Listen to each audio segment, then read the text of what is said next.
Hello mga ka-everyone, ayan, nagtapos na tayo sa ating obra ngayon para sa wedding ceremony para bukas December 23, 2023. Okay, dito po lamang yan sa Malayal Alliance Evangelical Church. At ayan nga po mga kaibigan, mga ka-everyone, ang ikakasal, ito po ang aking pamangkin na si Pastora at si Pastora Bernally at saka si Pastor Jancel. Okay, so ayan nga guys, ito yung obra natin. Okay, so dito banda is, ang ginawa natin is may flower, dyan pa flower. Okay, so very simple lang yung ginawa natin guys kasi kung sobra na talaga, magiging over na siya, so hindi na siya magandang tingnan.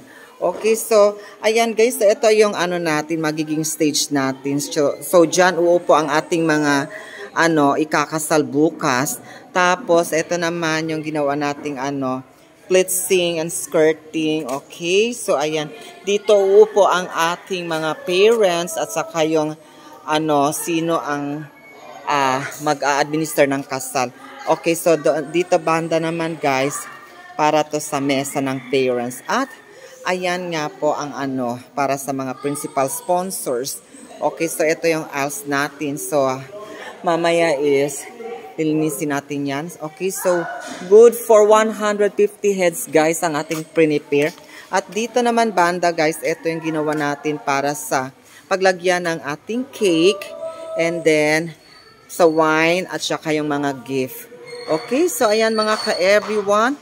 Ito nga pala si Roderick Omariano. Sana nagustuhan nyo po ang aking ginawa. Okay, so ayan. So, pwede po kayo mag-invite sa akin na mag-decorate para sa inyo mga event na gagawin sa inyong lugar. Okay? So, ayan. So, ulitin ko guys. Ayan, nandito tayo sa Malayal Alliance Evangelical Church.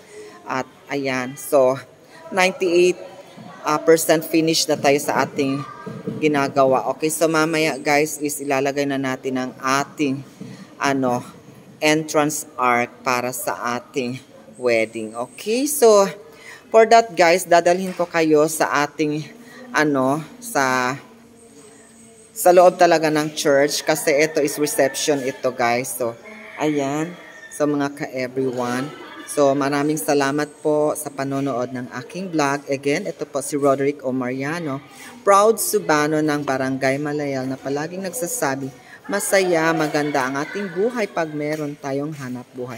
Maraming salamat po and good afternoon. Advance Merry Christmas and a prosperous New Year's ahead to come. Okay, so thank you so much.